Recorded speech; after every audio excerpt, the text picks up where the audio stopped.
Morning students, हमने पिछली कक्षा में कोशिका विभाजन का अध्ययन किया था। सेल यूनिट समाप्त होने के बाद अगली जो यूनिट है कोशिका से संबंधित ही है। लेसन 10 के अंदर कोशिका विभाजन और कोशिका चक्र। ठीक है बेटा, आज हम वापस से एक बार रिपीट करते हुए आगे बढ़ते हैं इस लेसन में। कोशिका विभाजन क्या है? तो कोशिका विभाजन में क्या बताया था, पूर्ववर्ती कोशिका से नई कोशिका के निर्माण की प्रक्रिया ही कोशिका विभाजन कहलाती है। और इसमें मैंने बताया था कि कोशिका की संख्या में वृद्धि होना ही क्या कहलाएगा बेटा, कोशिका विभाजन। आप सभी जानते हैं, विर्चोव ने बताया था कि नई कोशिका की उत्पत्ति पूर्ववर्ती कोशिका से होती है और कोशिका इसी कारण से अपना वृद्धि, विकास, मरम्मत आकार को बढ़ाती है। खोज देखें तो कोशिका विभाजन की खोज पादपों में स्ट्रासबर्गर ने की थी और जंतुओं में फ्लेमिंग।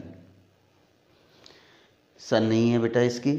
यदि कोशिका विभाजन के हम टाइप्स देखते हैं तो कोशिका विभाजन के 3 टाइप्स हैं बेटा, असूत्री विभाजन, समसूत्री विभाजन और अर्धसूत्री विभाजन।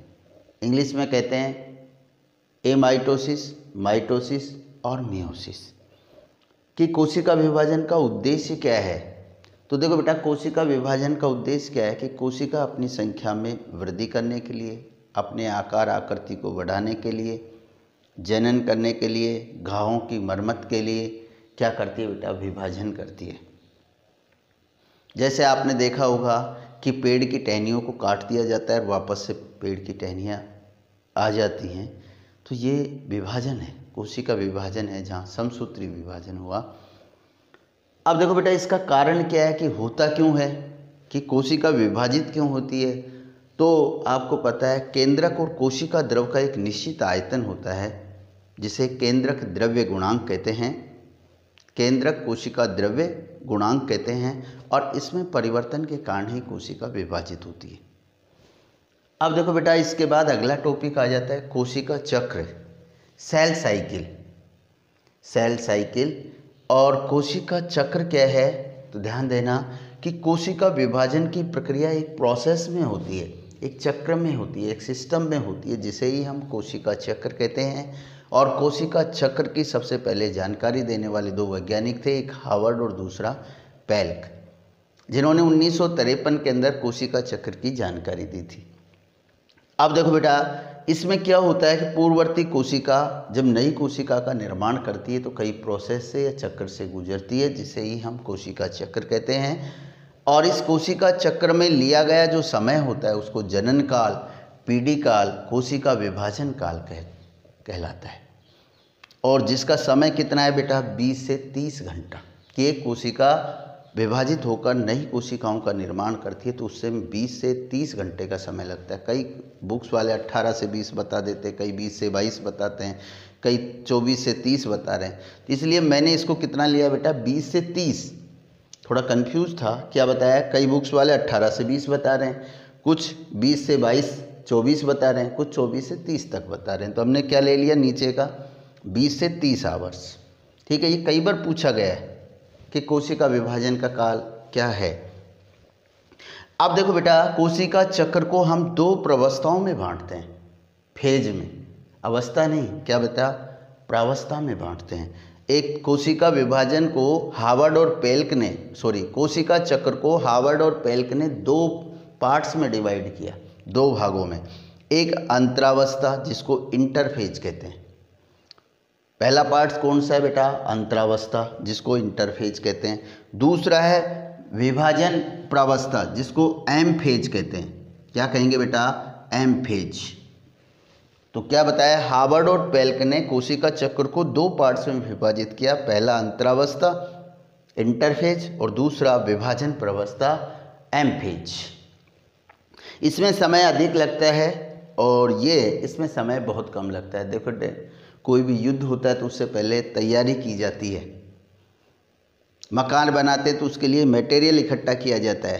तो ठीक इसी तरह कोशिका विभाजित होती है तो सबसे पहले सामान एकत्र किया जाता है। तो सामान एकत्र करने में समय अधिक लगता है, तो वह समय तो क्या कहलाएगा, अंतरावस्था, और विभाजन प्रावस्था छोटी होती है जिसमें केवल कोशिका को विभाजित होना है। अब सबसे पहले इधर ध्यान दीजिए, इसको दो कोशिका चक्र को दो पार्ट्स में बांटा हार्वर्ड और पेल्क ने, एक अंतरावस्था दूसरी विभाजन प्रावस्था। सबसे पहले हम अंतरावस्था का अध्ययन करते हैं, ये क्या होती है। तो देखो बेटा, कोशिका विभाजन की तैयारी अवस्था को ही हम क्या कहेंगे बेटा, अंतरावस्था। यानी कोशिका चक्र की या कोशिका विभाजन की तैयारी की जो अवस्था है, प्रावस्था है, उसे हम अंतरावस्था कहते हैं। तो इसको तैयारी की अवस्था भी कहते हैं विभाजन की। दूसरी, इसको कोशिका की विश्राम अवस्था भी कहा जाता है। कोशिका इसमें विश्राम करती है, एक तरह से विभाजित नहीं होती, लेकिन विभाजन के लिए आवश्यक सामग्री जुटाती है, इसीलिए इसको विश्राम अवस्था भी कहा जाता है। और इसमें समय कितना लगता है, 20 से 22 घंटे। देखो बेटा, अधिकांश समय इसी में लगता है। अब देखो बेटा, अंतरावस्था को 3 उपप्रावस्था या प्रावस्था में बांटा गया है। इसको आगे भी 3 फेज में बांटा गया है। किसको, अंतरावस्था को। कौन कौन सी बेटा, G1, S और G2। G1 का मतलब है वृद्धि प्रावस्था फर्स्ट, S का मतलब है संश्लेषित प्रावस्था, और G2 का मतलब है वृद्धि प्रावस्था सेकेंड। देखो बेटा, इसमें कोशिका अपने आकार आकृति में वृद्धि करके पदार्थों का संग्रह करती है, विभाजित नहीं होती। तो ध्यान रखना, G1 फेज ये सबसे बड़ी प्रावस्था है, और इसमें कितना बताया, 20 से 22 घंटे का जो अधिकांश समय है, 10 से 12 घंटे इसी में होता है। इसमें आवश्यक पदार्थों का संग्रह होता है, संश्लेषण नहीं होता है, बनाती नहीं है, आवश्यक पदार्थों का संग्रह होता है। जैसे कार्बोहाइड्रेट है, वसा है, प्रोटीन्स हैं, ठीक है, अन्य खनिज तत्व, इनका इसमें संग्रह किया जाता है, और जिससे कोशिका अपने आकार आकृति में वृद्धि करती है। दूसरा है एस फेज, जिसको हम संश्लेषित प्रावस्था कहते हैं, और इसमें 6 से 9 घंटे का समय लगता है। इसमें कोशिका आवश्यक पदार्थों का संश्लेषण करती है, और इसमें मेन पदार्थ कौन है, DNA और स्टोन प्रोटीन का संश्लेषण होता है। तीसरी प्रावस्था है कौन सी, G2 फेज, इसको वृद्धि प्रावस्था सेकंड कहते हैं। इसमें 2 से 4 घंटे का समय लगता है, और कोशिका इसमें RNA और राइबोस शर्करा का निर्माण करती है, संश्लेषण करती है। तो ये था अंतरावस्था। दोबारा ध्यान दें, अंतरावस्था, इसे कोशिका विभाजन की तैयारी अवस्था कहते हैं, विश्राम अवस्था भी कहा जाता है, और कोशिका विभाजन का अधिकांश समय इसी में 20 से 22 घंटे इसी में लगता है। इसको 3 भागों में डिवाइड किया गया है, G1, S और G2। वृद्धि प्रावस्था, G का मतलब ग्रोथ, वृद्धि प्रावस्था फर्स्ट, संश्लेषण, S का मतलब सिंथेसिस, संश्लेषित प्रावस्था, G2 का मतलब वृद्धि प्रावस्था सेकंड, और G1 में क्या बताया बेटा, ये सबसे बड़ी प्रावस्था है। इसमें 10 से 12 घंटे का समय लगता है, और इसमें कोशिका के लिए आवश्यक पदार्थों का संग्रह किया जाता है, जैसे कार्बोहाइड्रेट, वसा, प्रोटीन। इसमें 6 से 9 घंटे का समय लगता है। इसमें DNA और स्टोन प्रोटीन का संश्लेषण किया जाता है। G2 में 2 से 4 घंटे का समय लगता है, और इसमें RNA और राइबोस शर्करा का निर्माण या संश्लेषण किया जाता है।